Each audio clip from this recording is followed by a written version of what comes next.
Assalamualaikum warahmatullahi wabarakatuh. Halo anak-anak, berjumpa lagi dengan Bunia. Kali ini kita akan mempelajari tema 4, globalisasi, subtema 2, globalisasi dan manfaatnya, pembelajaran kedua. Globalisasi membawa banyak manfaat bagi masyarakat dunia. Warga dunia mempunyai banyak kesempatan untuk mengembangkan dirinya. Mang Samad adalah seorang pengusaha yang berhasil mencapai kesuksesan. Ayo kita simak bersama-sama kisah Mang Samad. Pengrajin Garut yang menembus dunia. Sekarang ini, siapa yang terkenal dengan Mang Samad? Pengrajin sandal kulit dari Garut.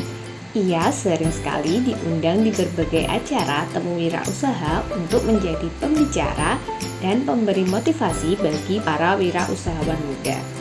Memang, kerja keras Mang Samad patut dicontoh. Tak banyak wirausahawan kecil seperti dirinya yang bisa berkembang hingga terkenal di mancanegara. Dulu, Mang Samad hanyalah seorang penjajah sandal kulit keliling. Ia berjalan dari desa ke desa, kemudian memberanikan diri beberapa minggu sekali pergi ke Jakarta untuk menjajakan sandal kulit yang diambilnya dari pabrik. Dari pengalamannya menjajakan dagangan, ia jadi tahu keinginan pembeli. Ia jadi tahu model seperti apa yang menjadi favorit pembeli.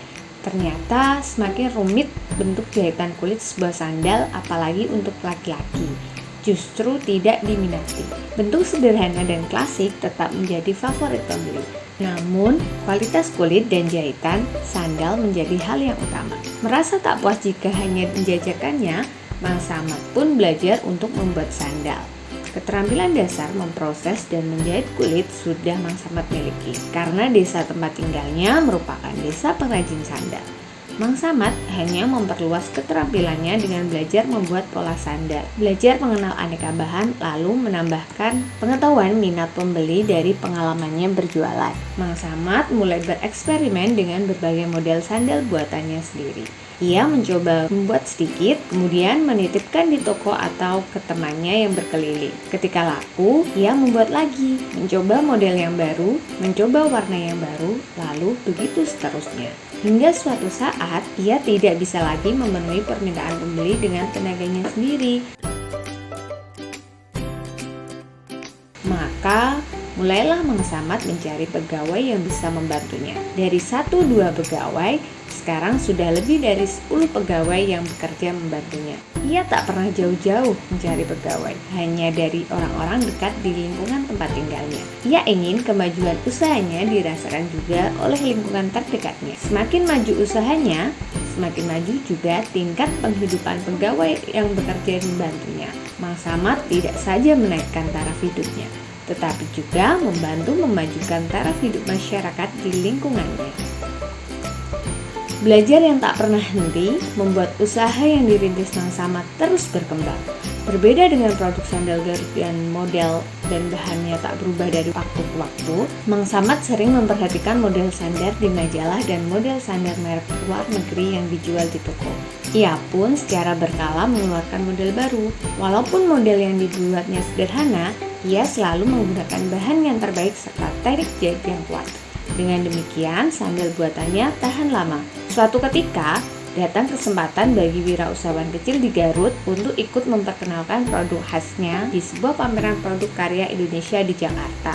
Mang Samad berusaha keras untuk ikut dalam pameran ini. Ia bahkan mencari informasi bagaimana membuat brosur produk yang menarik. Ia juga bekerja sama dengan temannya yang pandai bertukang untuk membuat tampilan area pamer yang berbeda. Ternyata usaha Mang Samad tidak sia-sia. Brosur produk yang informatif, area pamer yang menarik, serta kualitas produk yang baik membuat stand sandal kulit Mang Samad ramai didatangi pengunjung pameran. Tidak hanya sandal yang dijualnya laris manis, Mang Samad juga didekati oleh beberapa importir dari luar negeri yang tertarik dengan produknya. Hanya dari satu pameran, produk Mang Samad sudah dikenal oleh banyak kalangan. Sekarang, produk sandal buatannya sudah menembus ke pasar mancanegara. Model yang sederhana dengan kualitas bahan dan jahitan yang baik membuat sandal buatannya disukai banyak kalangan di luar negeri. Tidak hanya membawa kebanggaan bagi dirinya, bagi keluarganya, atau bagi pekerjanya. Produk sandal kulit buatan Mang Samad dari Garut membuat Indonesia makin dikenal, membuat Indonesia makin bangga dengan kerja keras anak negerinya. Sandal kulit Garut dapat mengharumkan nama Indonesia dan turut memajukan perekonomian bangsa. Nah, setelah kalian menyimak kisah Mang Samad, jawablah pertanyaan berikut ya. Yang pertama, siapakah Mang Samad? Mang Samad adalah seorang pengrajin sandal kulit dari Garut. Bagaimana Mang Samad mengawali usahanya? Awalnya, Mang Samad berkeliling menjual sandal kulit dari desa ke desa. Beberapa minggu sekali, ia menjajakan sandal ke Jakarta. Kemudian, ia mencoba membuat sandal kulit sendiri dan menjualnya dengan menitipkan ke toko atau ke temannya. Bagaimana Mang Samad mengembangkan usahanya? Ketika produknya laku, ia selalu mencoba membuat model dan warna yang baru. Kemudian, ia mengajak orang-orang di lingkungannya untuk bekerja dan membantunya. Sampai akhirnya, ia berhasil menembus pasar mancanegara. Keberhasilan apa yang sudah dicapai oleh Mang Samad? Membuat usahanya maju dan sukses hingga menembus pasar mancanegara. Selain itu, ia juga mengharumkan nama Indonesia. Keterampilan apa yang dimiliki oleh Mang Samad? Memproses dan menjahit kulit menjadi sandal dengan pola dan kualitas yang bagus dan mampu menganalisa peluang yang ada.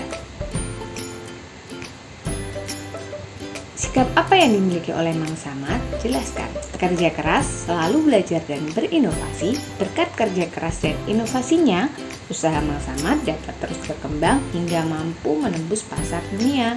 Apa dampak dari keberhasilan usaha Mang Samad bagi diri Mang Samad sendiri? Ekonomi Mang Samad meningkat. Ia juga membantu menaikkan taraf hidup masyarakat di lingkungannya. Setiap orang memiliki potensi berbeda-beda. Masyarakat Indonesia mempunyai keberagaman ekonomi. Seperti yang telah kamu pelajari sebelumnya, bahwa keberagaman itu dipengaruhi oleh banyak faktor. Salah satunya keterampilan dan pendidikan serta usaha keras. Setiap orang mempunyai potensi diri yang berbeda. Potensi tersebut harus diasah supaya seseorang bisa berhasil. Di era globalisasi seperti sekarang, setiap orang harus terus meningkatkan potensinya supaya ia terus bisa bersaing secara sehat. Siapkah kamu menghadapi era globalisasi? Gali potensi yang ada pada dirimu. Kemudian, tuliskan potensi yang kamu miliki, potensi yang perlu kamu kembangkan, dan usaha apa yang dapat kamu lakukan untuk mengembangkan diri kamu. Kemudian kita akan belajar poster. Pengertian poster. Poster merupakan media publikasi yang terdiri atas tulisan, gambar, ataupun kombinasi antar keduanya dengan tujuan memberikan informasi kepada khalayak ramai. Tujuan poster.